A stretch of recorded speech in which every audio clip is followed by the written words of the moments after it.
Everyone, this is me Saviya here. मैं आपके लिए लेकर आई हूँ एक और रीडिंग जो कि होगी उन लोगों के लिए जो जानना चाह रहे हैं कि किससे होगी आपकी शादी और कैसी रहेगी मैरिड लाइफ। तो ये रीडिंग देख सकते हो। अच्छा, ये पिका कार्ड रीडिंग नहीं है, लेकिन अगर आपने इस रीडिंग को क्लिक किया है तो ये डेफिनेटली आपके लिए ही बनी है। सो स्टिक अराउंड और इस रीडिंग में हम इन डेप्थ जानने की कोशिश करेंगे आपके लाइफ पार्टनर के बारे में, किससे होगी आपकी शादी, उसके नाम के इनिशियल्स क्या हो सकते हैं, वो सब भी जानने की कोशिश करेंगे। कब तक हो सकेगी वो भी जानने की कोशिश करेंगे। सो स्टिक अराउंड। और रीडिंग शुरू करने से पहले रिमाइंड करवा दूं कि ये एक जनरल रीडिंग है। अगर आप पर्सनलाइज्ड रीडिंग लेना चाहते हो तो रीच आउट कर सकते हो ईमेल आईडी पे, जो कि डिस्क्रिप्शन बॉक्स में गिवन है। सो लेट्स सी कि किससे होगी आपकी शादी, कैसी रहेगी आपकी married life. Let's find out किससे होगी आपकी शादी और कैसी रहेगी आपकी मैरिड लाइफ। कौन होगा आपका life partner. Nine of wands, three of swords, justice. मुझे लगता है कि आप में से मेजॉरिटी लोगों के लिए शादी जो है वो लेट हो चुकी है ऑलरेडी। आप काफ़ी टाइम से शायद अपने लाइफ पार्टनर का वेट कर रहे हो। कुछ भी वर्कआउट नहीं करा, स्पेशली जो लास्ट 9 मंथ्स हैं या 9 ईयर्स हैं वो काफ़ी टॉक्सिक रहे हो सकते हैं, जिसमें आप बहुत हर्ट हुए हो, बहुत ज़्यादा डिसअपॉइंटमेंट्स आपने डील की हैं। लेकिन अब आपकी लाइफ में वो टाइम वो फेज़ शुरू होने वाला है जहाँ पर आपकी लाइफ में आपका पार्टनर जो है वो एंटर होते हैं। आप देखोगे आप में से मेजॉरिटी लोगों के लिए चांसेस काफ़ी ज़्यादा स्ट्रांग है कि पर्सन जो है वहाँ पे नहीं रहता जहाँ पे आप रहते हो। अगर वो इस जगह से बिलोंग करता भी है तो वो रहता कहीं और है। They might have travelled away from there, कहीं और ट्रैवल करके गए हैं, वहाँ पे रह रहे हैं। ओवरसीज हो सकता है, किसी और सिटी हो सकता है, उसकी भी पॉसिबिलिटी है। लेकिन ये पर्सन डेफिनेटली वहाँ नहीं रहता जहाँ पे आप रहते हो। सो आपका इस इंसान से मिलना ऑनलाइन पॉसिबल हो सकता है, आपका इस इंसान से मिलना ट्रैवल के थ्रू पॉसिबल हो सकता है, चाहे आपके ट्रैवल से या उसके ट्रैवल से। आपका इस इंसान से मिलना किसी इवेंट्स या ऑर्गेनाइजेशन के थ्रू हो सकता है। लेकिन ये डेफिनेटली वहाँ नहीं रहता जहाँ पे आप रहते हो।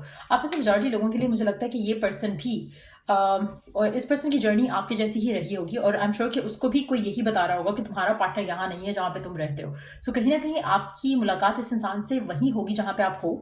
लेकिन एट द सेम टाइम ये पर्सन वहाँ पे नहीं रहता, ये वहाँ पे ट्रैवल करके आया है। सो आप में से मेजॉरिटी लोगों के लिए पर्सन जो है अर्थ साइन हो सकता है, फायर साइन हो सकता है, एयर साइन हो सकता है।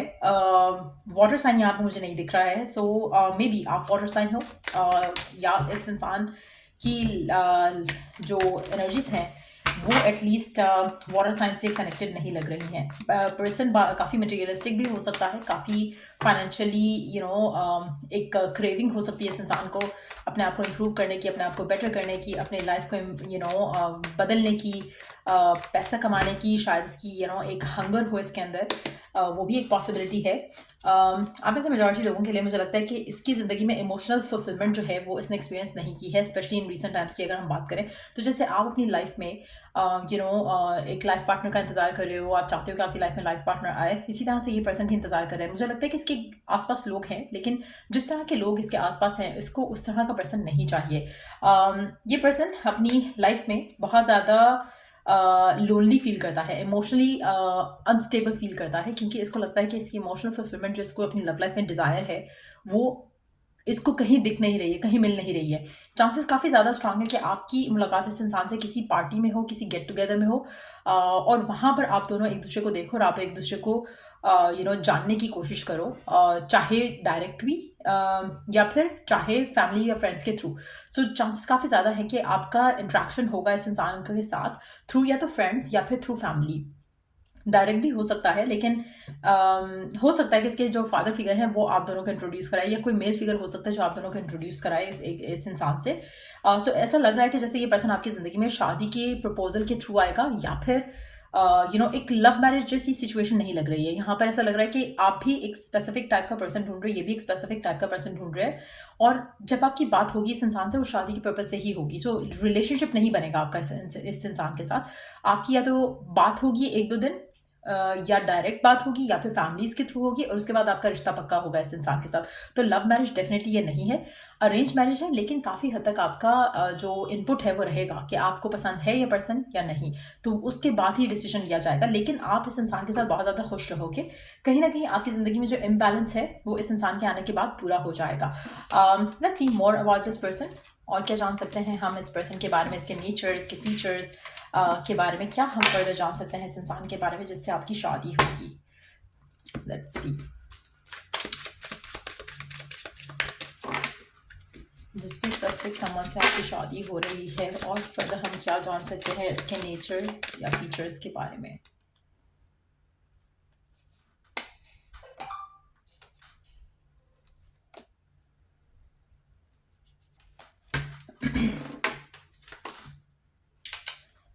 जैसे मैंने कहा पहले, सेम एनर्जी है कि आप दोनों एक दूसरे को मिरर कर रहे हो। जैसे आप अपनी ज़िंदगी में स्ट्रगल कर रहे हो ये लव लाइफ को लेकर, ऐसे ही ये पर्सन भी अपनी लव लाइफ को लेकर स्ट्रगल करते आए हैं। इनको अपने जैसा पार्टनर नहीं मिला जैसे ये डिज़ायर करते थे। आपके पर्सन आपसे ओल्डर हो सकते हैं, चाहे वो रिगार्डलेस ऑफ द एज, मुझे लगता है कि आपसे एज में बड़े होंगे। ये पर्सन अपनी लाइफ में रिश्तों से, प्रपोजल से, इस तरह की चीज़ों से बहुत अर्ली एज में भाग गया था। इसको वो रिलेशनशिप, उस तरह की सिचुएशंस नहीं चाहिए थी। इसको अपनी लव लाइफ में एक स्टेबल कनेक्शन चाहिए था। इसने कभी भी रिलेशनशिप्स को चेज नहीं किया, इसने कभी भी किसी रॉन्ग कनेक्शंस को परसू नहीं किया। ये पर्सन इन चीज़ों से हमेशा भागता आया है और मेजॉरिटी लोगों के लिए मुझे लगता है कि इसको अपना इनर पीस बहुत प्यारा है और ये कभी भी ये चूज़ नहीं करेगा कि ये किसी भी अनस्टेबल रिलेशनशिप में आए जहाँ पर फ्यूचर जो है वो कंफर्म नहीं हो। इसलिए ये they have been single. At least अगर हम देखें तो लास्ट 10 साल से तो डेफिनेटली सिंगल हैं जिस भी पर्सन के साथ आपकी शादी होनी है। और ये पर्सन अपने करियर के ऊपर फोकस रहा, अपनी रिस्पॉन्सिबिलिटीज़ के ऊपर फोकस रहा, ये पर्सन अपने काम के ऊपर फोकस रहा, अपने पैशन के ऊपर फोकस रहा। लेकिन फाइनेंशियली मुझे लगता है कि काफ़ी वेल अचीव हो चुके हैं अब तक। और मुझे लगता है कि finances could have been the reason जिसकी वजह से इन्होंने अपना सारा फोकस उस चीज़ के ऊपर लगाया और अपनी लव लाइफ को और बाकी इस तरह की रिलेशनशिप्स को, जो सिचुएशन है उसमें से अपने आप को बचा के रखा, क्योंकि they didn't want to become a part of it. उनको अपना मेंटल पीस बहुत प्यारा है और मुझे लगता है कि पर्सन बहुत गुड लुकिंग होगा। इसके हाथ थोड़े जैसे पफी हैंड्स होते हैं, थोड़े उस तरह से होगा इस इंसान के हाथ, ऐसे होंगे। टॉल होगा पर्सन, एज 43 हो सकती है, 40 के आसपास हो सकता है, लेट 30s हो सकता है। ये पर्सन आपसे डेफिनेटली ओल्डर है। आप में से मेजॉरिटी लोगों के लिए इस पर्सन की जो एज है वो आपसे ज़्यादा बड़ी होगी, रिगार्डलेस ऑफ देयर जेंडर। ये पर्सन आपसे एज में डेफिनेटली बहुत ज़्यादा बड़ा है। लेकिन ये कि नेचर वाइज अगर हम बात करें, नेचर वाइज ये पर्सन कैसा होगा, लेट्स सी। आपकी डायरेक्ट इस इंसान से एंगेजमेंट होगी, कमिटमेंट होगी, शादी की बात होगी। नेचर वाइज अगर हम देखें तो मुझे लगता है कि आपको ज़्यादा पता नहीं चलेगा इस इंसान का until unless you get married to them, क्योंकि आपका जो इंट्रैक्शन होगा इस इंसान के साथ वो शायद 1 या 2 दफ़ा होगा बिफोर यू गेट मैरिड। तो कहीं ना कहीं आपका जो एक getting to know each other है वो आपका फेज शुरू होगा शादी के बाद। सो जिस भी पर्सन से आपकी शादी हो रही है आपको इसका नेचर नहीं पता चल सकेगा। लेकिन लेट्स सी कि आपकी मैरिड लाइफ इस इंसान के साथ कैसी रहेगी। एक second. Honeymoon, enjoy the bliss of holiday time together. मुझे लगता है कि आप इस इंसान के साथ बहुत ज़्यादा खुश रहोगे। आपका हनीमून फेज जो है वो कभी ख़त्म नहीं होगा इस इंसान के साथ होते हुए।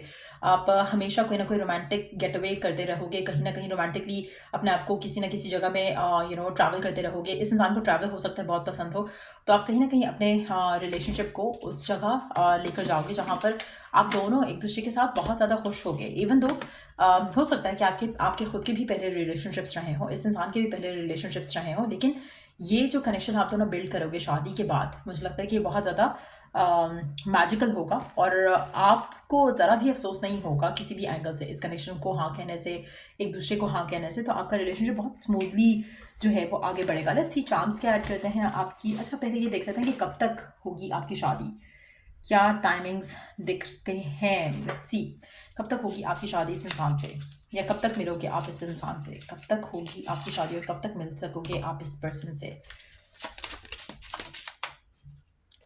कब तक होगी आपकी शादी एंड कब तक मुलाकात होगी आपकी इस इंसान से। लेट्स सी टाइमिंग्स क्या रहेंगे आपकी शादी के।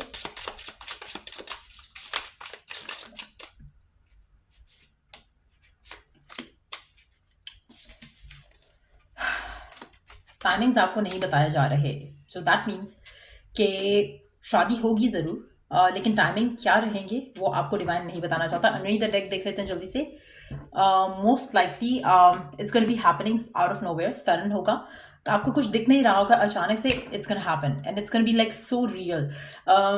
ऐसा लग रहा है कि जैसे अभी आपको लग रहा है ना कि इम्पॉसिबल है कि हो भी सके, और कल अचानक से कुछ ऐसा होगा और आपको लगेगा कि ही और शी इज़ द वन, और आपकी शादी हो जाएगी। मुझे लग रहा है कि आप में से कुछ लोगों के लिए आपकी जो शादी है, when you get to know this person, उसके 1 से 2 महीने के अंदर अंदर आपकी इस इंसान से शादी हो जाएगी। So it's gonna be instant, it's gonna be quick.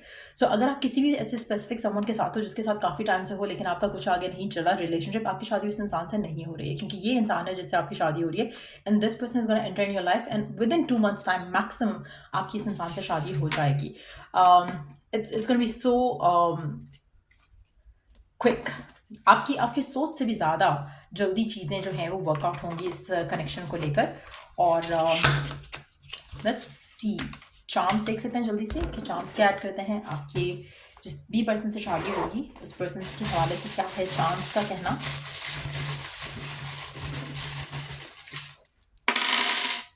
Okay,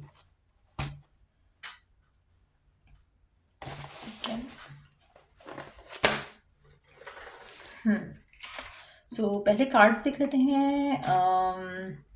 मुझे लगता है कि इस इंसान के आपके आने से पहले आपके बहुत प्रपोजल्स आए होंगे, और इस इंसान को भी बहुत ज़्यादा ऑप्शंस जो हैं वो मिले होंगे, लेकिन they never thought of taking any of them. इसी तरह से मुझे लगता है कि आपका भी सेम रहा होगा, काफ़ी कुछ हुआ लेकिन कुछ वर्कआउट नहीं किया, या तो चाहते हुए या ना चाहते हुए भी। और जब ये पर्सन एक दूसरे आप दोनों एक दूसरे के सामने आओगे, एक दूसरे से बात करोगे, एक दूसरे की लाइफ में आओगे, तो आप दोनों को एक इंस्टेंट जो है वो कनेक्ट जो है वो फील होगा इस कनेक्शन को लेकर। इस इंसान के साथ आपकी शादी जो है वो लास्ट करेगी फॉर एवर। आप में से कुछ लोगों के लिए आपको डॉग्स को खाना खिलाना चाहिए, वो आपके लिए बहुत सारे ब्लॉकेजेस को रिमूव करेगा। डॉग्स, आपके खुद के डॉग्स की हम बात नहीं करें यहाँ पे, आप बाहर स्ट्रीट डॉग्स पे आप खाना डाल सकते हो, वो आपको काफ़ी हेल्प करेगा। मुझे लगता है कि आपको खाने पीने की चीज़ों की डोनेशन करनी चाहिए कुछ लोगों को। आप में से कुछ लोगों के लिए आप किसी कॉन्सर्ट, किसी म्यूज़िक इवेंट पे भी इस इंसान से मिल सकते हो। आपकी ज़िंदगी में जो चीज़ें रुकी हुई हैं, ठहरी हुई हैं, वो इस इंसान के आने के बाद बहुत स्पीडीली आगे जाएंगी। अगर आपके कुछ काम रुके हुए हैं और आप काफ़ी टाइम से करना चाह रहे हो, नहीं हो पा रहा है, वो आपके इस इंसान के आने के बाद फ़ौरन क्विकली से हो जाएंगे। आप में से मेजॉरिटी लोगों के लिए this person is gonna be like somebody जिसको आपकी बॉडी टाइप बहुत पसंद होगी। अल्फ़ाबेट्स की अगर हम बात करें, MHNAOC,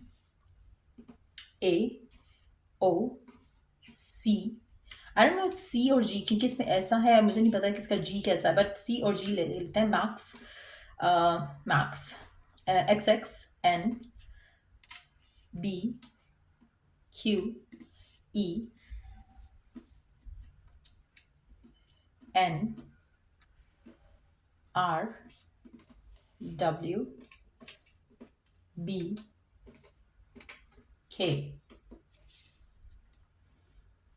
सो ये नेम इनिशियल्स हो सकते हैं आपके पर्सन के, या आपके खुद के भी हो सकते हैं।